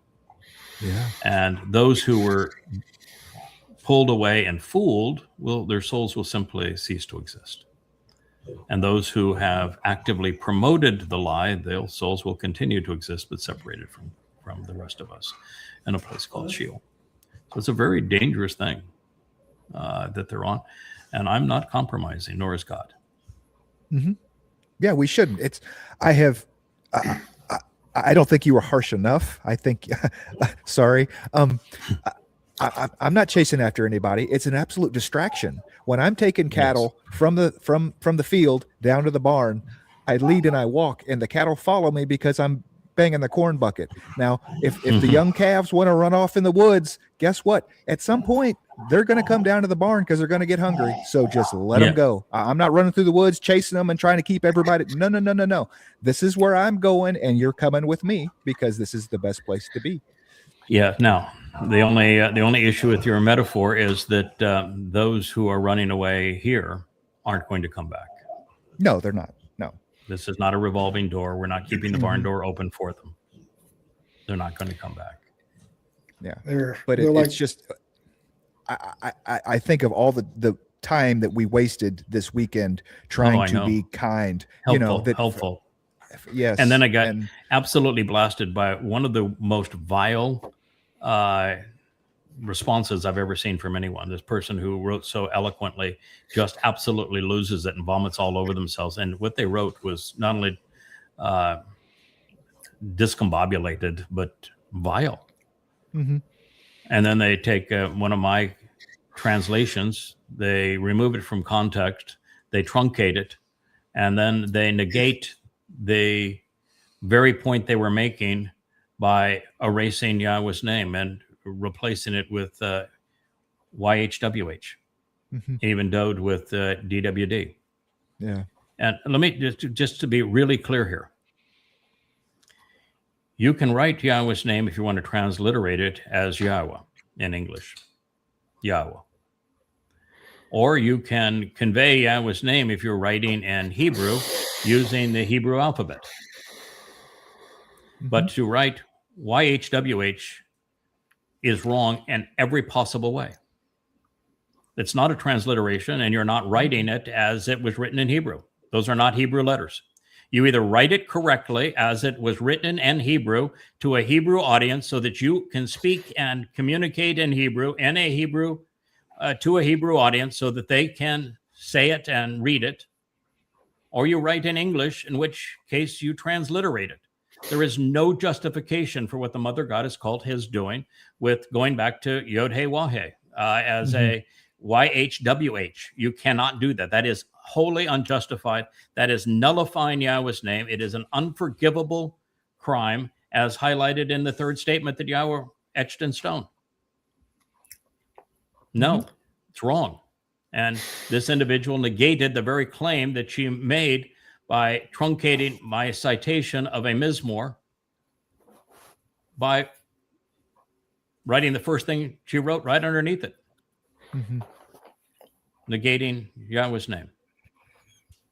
No, this is dead wrong. And Is there the possibility that this woman is going to come to her senses and say, what I did was wrong. I will never pursue a conspiracy again. I will go off of Facebook. I want another chance to be helpful and participate. Is there that possibility? Yeah, I guess, occasionally the stray cow comes back home, doesn't it? Occasionally. A possibility, yes. Would you ever say I'd have the same level of trust? Of course not. No. I've talking about the Mother Goddess cult, and there is only one of those people that I would try to keep out of Shield, because I'm loyal to a fault, and this person did a lot of good. And so I would say I do not want them going to Shield. Would I openly embrace them coming back into our community? Would I would allow it? Yes. Would I ever trust them again? No, not ever. So I could say the same thing in this case. This is somebody that made a contribution, went off the deep end. I'm not going to play arbitrator and say what you did has forever distanced yourself from Yahowah. But I can say what you did is distance yourself from Yahowah, and it will take a lot, more than I think you have, to resolve that. That's my view on it. But is there the possibility? Well, we've never heard from Jackie again, so I don't think that she's ever going to come to her senses. For old time's sake, I hope she does. I don't think she will. As for this person, she might. She's a bright lady. She might. But I can agree with you that we invested a lot of time to have shit thrown in our faces. Yeah. So trust is shattered. A lot of other stuff could have been accomplished. Trust is, But Nate, listen, I don't actually regret the time spent, because I think that it's always wise to try. And I also think it's wise, particularly with somebody who has previously made a contribution, like the man that left because he was so sure of himself and all of his military prowess. He never made a contribution of anything that was helpful. So, I really didn't care. It was just annoying. Right. And I wasn't even the one that said goodbye. Somebody else that was annoyed by him said goodbye. So I lost no time in it, other than I had tried previously to rectify the situation, obviously failed. In this case, I'm glad that I tried. It's just like with the Jackie incident. I'm very glad that I invested scores of hours trying to reason. I will never regret having done that. I regret her not responding intelligently, but I will never regret the time. And I don't even regret it when we have those who are in a position to know respond like we see people on X with, for example, the Andrew Tate situation. I don't let that bother me, because I know that it's an essential part of the job. My job is to model the attitude and behavior and response that Yahowah's looking for. And I never get deployed in easy situations. They go from enormously difficult to damn near impossible. And so the very sign that he found somebody that was willing to endure that kind of stuff and survive it and to continue to perform in the midst of it is evidence that I am who he says I am. So you don't prove yourself because everything turns out perfect. I would have to say that there were times, Roger, when you were a fireman or when you were a hard hat diver, when things went bad. And when things went bad and how you responded when things went bad, that demonstrated your character. Oh, absolutely. Multiple times things went sideways. I call them sideways.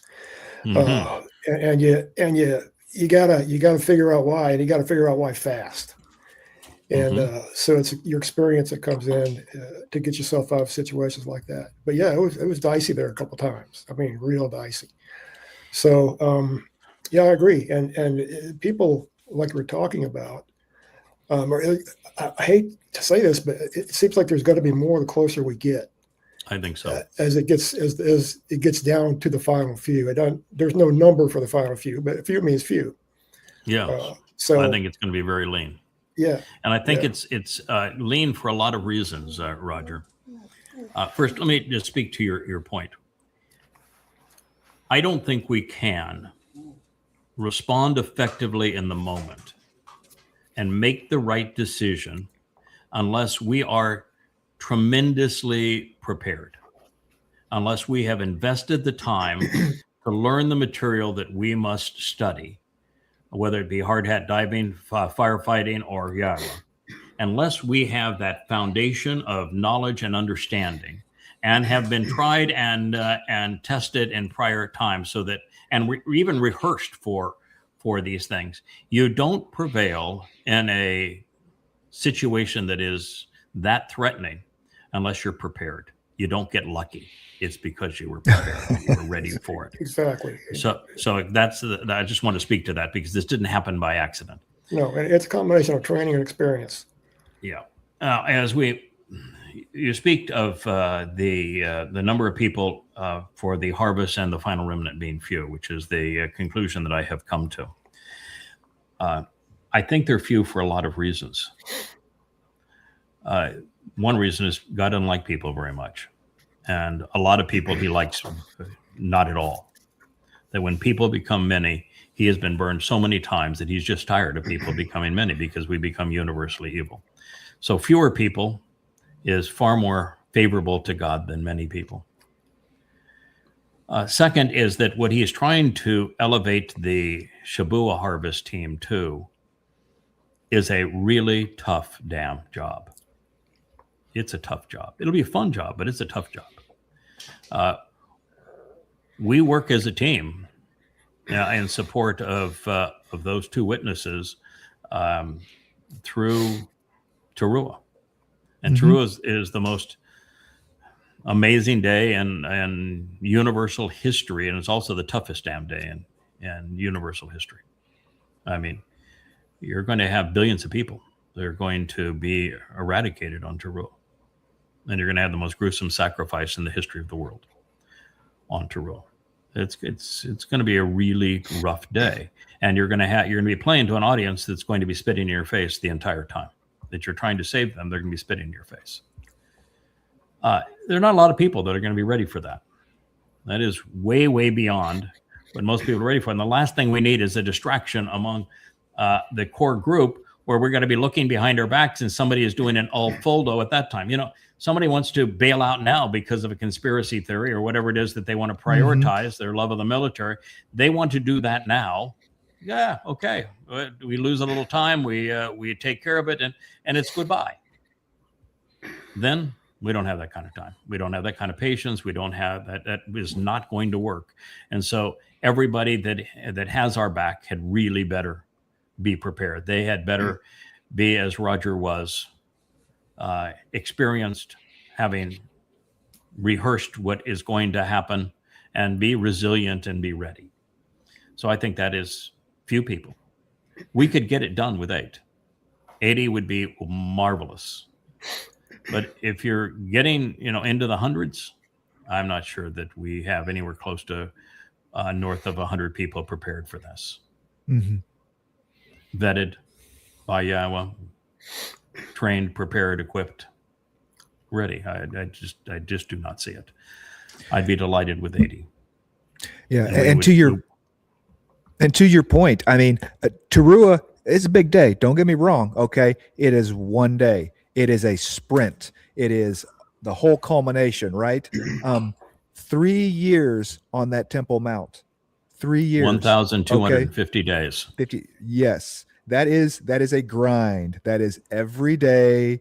Wake and do it again. Wake up the next being morning, attacked, being spit at, people constantly trying to kill you. That you're trying to awaken and save every day, surrounded by religious and political And you're going to have Satan incarnate's going to be there. Mm-hmm. And yeah, it's going to be particularly for Israel, which is not going to change, and it's going to be like pulling teeth to get that final remnant. Yeah, it's going to be really, really tough battle. Mm-hmm. And Leah we were talking about her the introductions that she and you and others have put together, working together. And I said, Leah, one of the things I've noticed is you're a lot more prominent in these introductions to the show than you were Mm-hmm. any place else. And I said, you are very important to me, and you're very important to this story, but you're not made for this. Now, I was made for this. Mm-hmm. When you're prominent, you are kicked, you're spit at, you are treated like, well, the mother goddess cult treats me. That is how you're treated. That's how I'm treated on Facebook and X. That is how you're treated. How I was treated trying to help somebody this weekend. Mm-hmm. I said, so I don't think she's built for that. She is too badly hurt when the people she's trying to help turn on her. And I've had lifetimes of it. So I've said, I'm happy that you're taking that role and coming out and showing yourself for who you are, but you need to know that you have opened a window here, and you don't like being vulnerable in this way, and that's what you're doing. So she was talking about creating the one for the luminaries, and I said, I'm delighted. My preference is to have your picture along with mine there. That's my preference. But you got to know what you're putting yourself into. Mm-hmm. This is the hardest job that's ever been done. So. Well, to that point, there's no other man alive today anywhere in this world that could do this job except you. No, that's true. You've got the training. You've had the training and experience all the way along, until it's culminating now and for the next few years. Yeah, and I don't say that in a you're not saying that in a flattering way, and I'm not saying it in a braggadocious way. It's just the simple reality of it. There's no one else on earth that has ever met the qualifications that God has outlined, and the person that he's chosen to do this. Just a fact. Yeah, just a fact. Deal with reality. God made this choice for a reason. He's very happy with his choice. Mm-hmm. And you might say, well, he should have been able to get somebody better, and I might agree with you. He should have. Or somebody that wasn't fits our idea of what this Yeah. person should act like, right? They should be so humble, and they should just be so loving and caring and just want everybody and so I outgoing, can tell you right? that that humble and modest wouldn't get this done. No. Tolerant is not what he's looking for. Mm-mm. No. This individual actually has the responsibility in the end as he emerges from that gruesome slaughter on Towrah. And he rises up now as his nefesh, soul, and neshamah, and light and energy. And he rises from that fire that Yahweh has ignited. He rises as a sword of flame. Mm-hmm. And he is afforded the Saba. The Saba report to him. And they go canvass the world, and they eliminate all of the conspiratorialists, all of the religious, all of the political, all of the militant, everyone who has worked against them, Israel, Yahweh, or Dowd.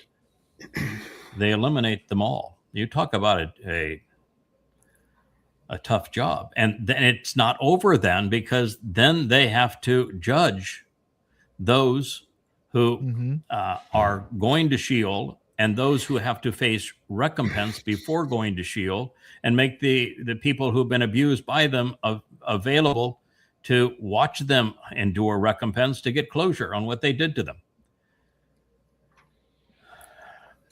And then you're the primary teacher and exemplar of the 1,000 years that go after this. Mm-hmm. Yeah, you want to sign up for this? Yeah. 12, 14 hours a day for 30 into 33 years, plus another 1,000 after it. Come on down. Yeah, come on down. Sign right up. If somebody wants to, step in, I am more than willing to go on vacation. Just show I'll me pat your him on the sandal, back, right? Give him the big thumbs up. I'll toss in the sandal, and you go, girl. You go, guy. Right. You go.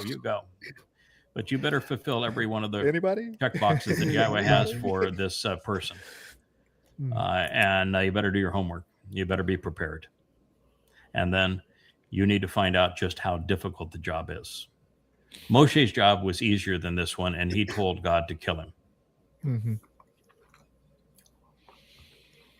Yeah. So I'm actually looking forward to the intensity increasing. If that I seems think it kind will. of, kind of weird. Me too. It's Me exciting too. to see where we're headed. Yeah, me too. I think that well, I have looked at 1,250 days of this and say, oh, and then to know that every day you get closer to the end, you get to the point where you're going to have to suffer the most gruesome massacre ever, and the way that you're going to be killed. That's pretty gut wrenching. And the people you're dying for don't give a shit. So I want to tell you, well, I would agree with you that I think I would rather do that than what I'm doing right now. I think I'd rather do that than what I'm doing right now. So I agree with you that the increasing the magnitude of the situation is appealing from that point of view, because it's really coming to a head, and that this is an extraordinary. And the difference too will be, God is overtly involved. He's going to lift the tablets of stone. He's going to show the Aron of the Bereth. He is going to destroy the dome of the Hufi print and the Alaska Mosque. He's going to erect the tent of the witness. He's going to have the jumbotron above us, streaming all manner of things from Dowd and Yahowah and the Yahowah blog. And he's going to bring Elia back to be entertaining. And then, of course, as we move closer to the day, he's going to become very involved miraculously in the whole process. So coordinating with God in a miraculous way, I think will be extraordinary. So, Roger, I agree with you, but to be in that situation, I want to be only surrounded by people I have absolute and unequivocal trust in. That's when God said, we're going to rebuild this team from scratch, and you're going to start over. That's what we did. And you have to have a group. Now, it's not all men, and it's not all old. Well, old men seem to be a preference for God. There are some young men that are part of this, several young men that are really devoted to not several, quite a few, many young people, men and women that are committed. And there's one woman besides, in addition to Leah, that is, boy, does she have her act together. So there are some that I would say I would go into that situation absolutely confident that they're going to represent Yahweh, Dowd,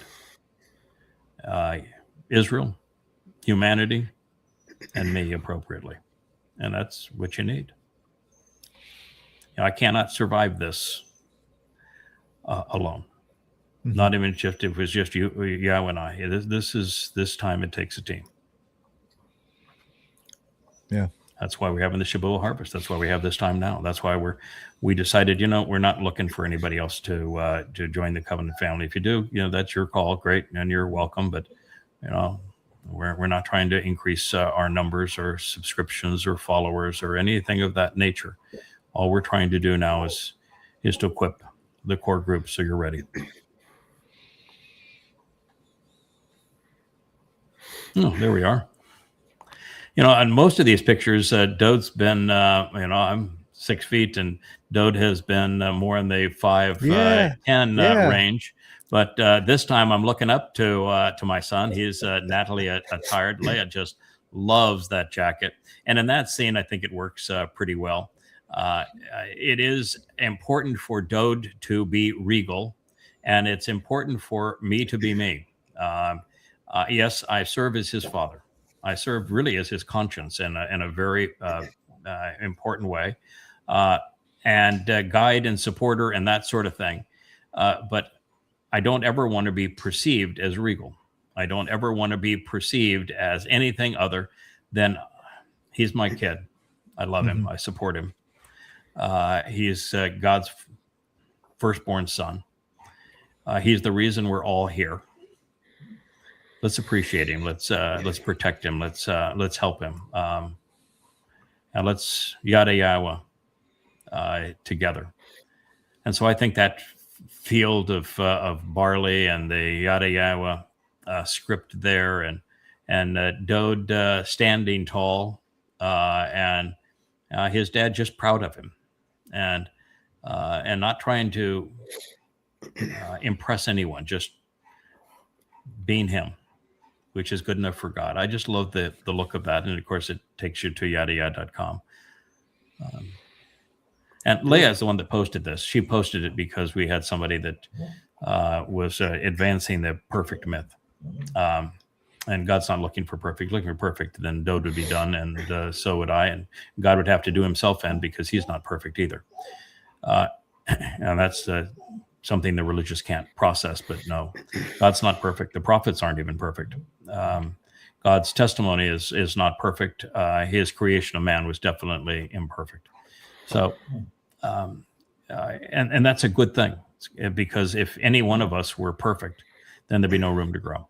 Be nothing to achieve in life, nothing to explore, nothing to learn, no way to develop a meaningful relationship. So it's the imperfections that actually put us in the right position.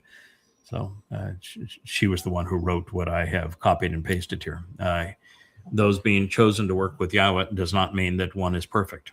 There is nothing in this world that is perfect. Not even Yahowah is perfect. I mean, God openly stated, I regretted having created man. If you're perfect, you don't create something that you regret. And God does not seek perfection. Yahowah created us, and there is beauty in that design. Every artist knows that beauty has asymmetry. Spoken like a true fashion designer and photographer and brand manager. It's beautiful. So did we get the mouse situation worked out? Are we going to have a luminaries today with we're going back to Sodom and Gomorrah, right? You know, we've got Roger in the circle today rather than Rich in the circle today, so we have not been able to ask him. But Rich is pretty squared away as the producer.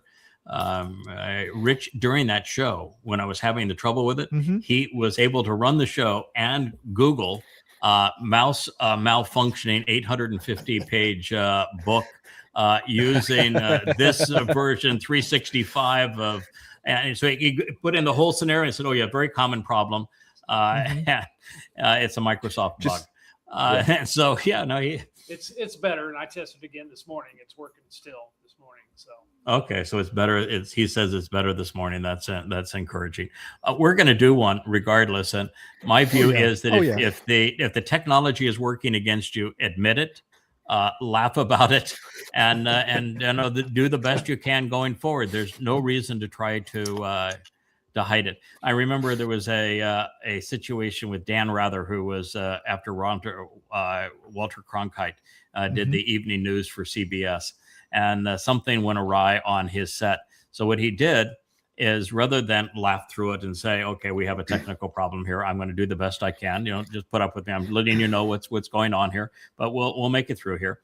He got up and had a 3-minute dead air space because he went up and had a tizzy fit. That's not the appropriate approach. You deal with it and you make light of it. I'm having the tizzy fit in the background quietly. Yeah, well, yeah, okay, you're having enough tizzy fit for everybody. For the throwing stuff. Yeah, I happen to love this particular image of the 9 books that are part of the Yada Yahowah series, which are just one of 6 series of books free at the Yada Yah library. And of course, the message is listen, learn, and live. Yeah. Yep. Absolutely. All right. Well, we're at 2 hours. I think that's That's That's a enough. short That's version. enough show for today. I really do want to cut the show down to a shorter period of time. I think it'd be better for everybody. But there's lots to talk about today. Roger B, you're doing great with your show. Thank you for your contribution and the fact that you're a regular on this show. Love you like a brother. And Kevin, you are the glue that keeps this whole thing together.